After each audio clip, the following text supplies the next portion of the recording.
Hello. Thank you for tuning in to this fast chat on the DevOps Revolution.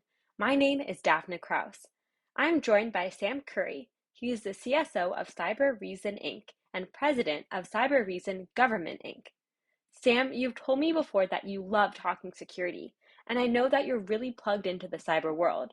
Today, we're going to chat about the DevOps revolution, how security fits into modern applications. So let's jump right in. What do you see happening right now in the DevOps community? Wow, there's so much happening. It's a little hard to pin it down to just a few things. I think the primary mission of DevOps isn't security, and I know you want to talk about the intersection of those things. So I think the first thing to say is a lot of DevOps people aren't slouches at security, but they have a lot on their plate. There's many different people who are asking and putting pressure on them. I think the first thing I'd say is that they're becoming more open to higher prioritization of security. Security sort of rising on the agenda, and that's partly facilitated by DevSecOps, which, look, there's lots of definitions for it out there, but AppSec has turned into, to some degree, security for DevOps as one branch, and that familiarity with what the pain of DevOps is sort of helping to bridge the gap. And I would say generally, by the way, the biggest gap in most companies from a sort of operations perspective is these silos that don't connect, and security is one of them, that don't connect well with the people who are actually doing the work. But DevOps is getting, well, to say it's agile is redundant, but it's certainly getting more flexible, faster. It's a super hot area. Everybody is developing in and for the clouds, and business is directly tied to how well DevOps does its job. And I think that that's also getting seen a lot better by the board and by executives in most companies. But that's a super high level thing. I apologize for that. It's just a huge subject area. Can you explain the general differences between DevSecOps and application security? I think of them if they were sets, like an event diagram, they overlap to some degree. And there's definitely been a path from AppSec expertise to DevSecOps and security for DevOps, because it's not entirely the same thing either. But AppSec is the traditional software development lifecycle. It is from inception and architecture to retirement of a product line. But I think of DevSecOps as the living and breathing instantiation of that in a production environment. So I think I'm going to give you an analogy, and anyone listening to this is probably going to hate it. It's a little bit like in genetics, the difference between genotype and phenotype, right? So the study of genetics is the code that goes into making things, and so you could think of AppSec as really buried in that. It's not unaware of what happens, although in genetics genes aren't aware, but the people in AppSec aren't aware of what happens downstream. But they're very much focused on the code that's going to make the objects and the runtime, whereas DevSecOps is more about the phenotype. So it's a little bit like the difference between perhaps a geneticist and a doctor. And they may have similar core knowledge and care about each other, but they're not exactly the same thing. But AppSec has evolved into security for DevOps and for production and for cloud environments in particular. So that's my horrible attempt to try to differentiate them a little bit, but they do overlap enormously. Somebody out there is wriggling and squirming, listening to this, going, no, not quite right. But from a broad direction, that's how I think about it.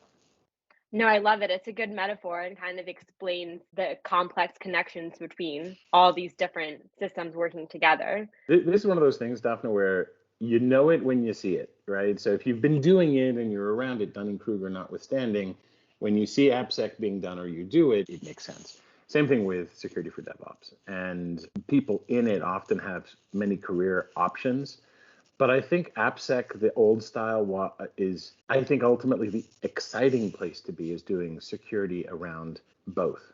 So how does the code arrive, and then how does it turn into something, and how do you maintain it, and how do you live it and breathe it and own it? But that's the fun stuff, as opposed to going around telling engineers, oh, don't do these silly things. To some degree, also, I'd like to think, even though it's far from complete, I'd like to think that more classical engineers are taking a lot more responsibility for security in their processes. There's sort of a security tax that has to be paid for security debt, much like tech debt.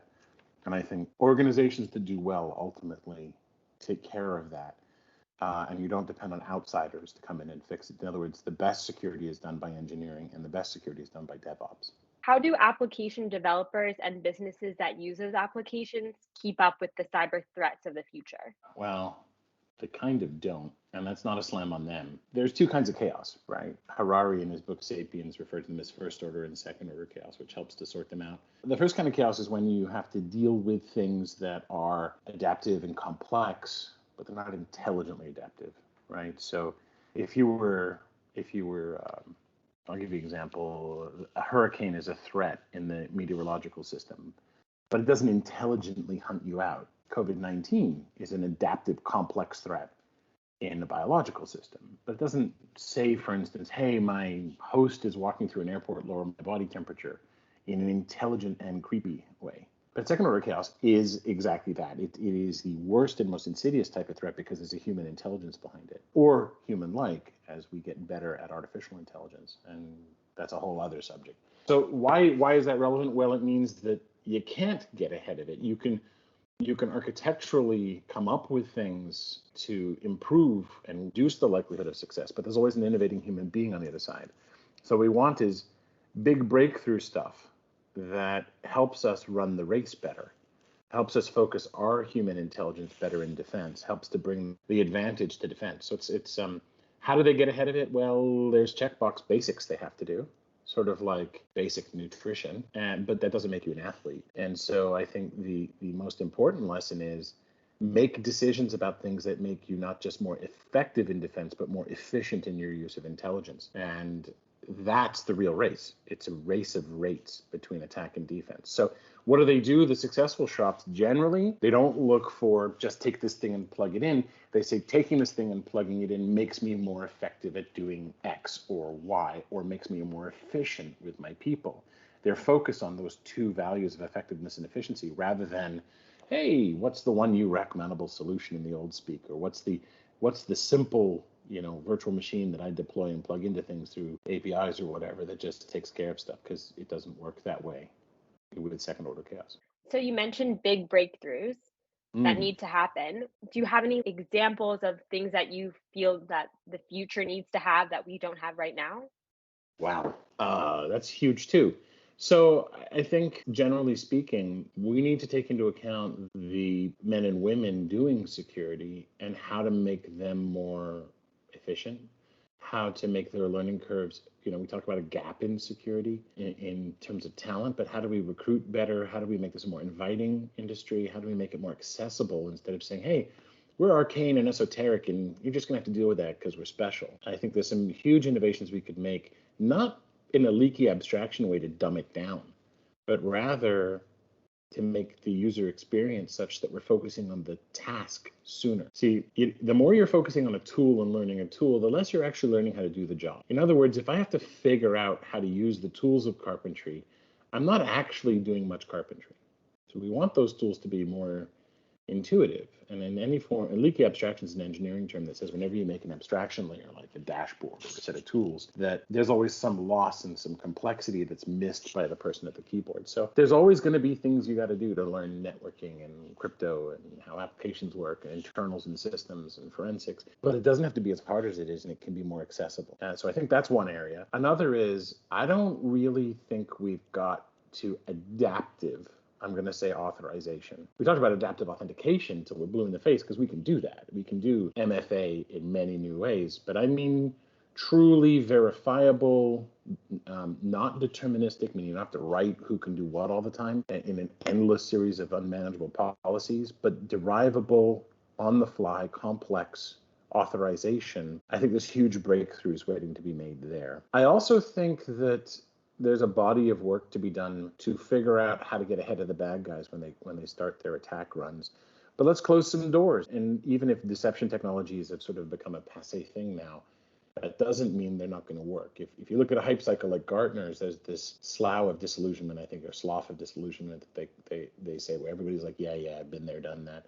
But then technology becomes useful. And I think that there's some deceptive technologies that are going to become useful. Our job is to effectively stop the bad guys sooner and faster and more completely and eventually predictively. And I think that involves everything from better signal finding, tightening up and getting closer to zero trust. I don't believe in zero trust, just getting closer to it. It's like a limit in calculus. And then eventually being able to waste their time. If these are races, let's make them spend theirs in a futile way. And there's probably a ton of other areas. Everyone's going to say, well, what about quantum proof crypto? I'm like, that's important, but I don't think it's urgent. That may change very, very soon, or it may not. We'll see. But I'm looking at the things that are important and urgent. And right now, the bad guys are just much more effective at simple things. The list of things that could be broken from a vulnerability perspective is enormous, and we barely know the tip of the iceberg on those. So how do we get ahead and block that stuff? Deny them opportunity. Sam, thank you so much for your time. And to our listeners, thanks for sticking around. For more information about Rampart AI, head to rampart-ai.com. Until next time, stay secure. Thanks for having me.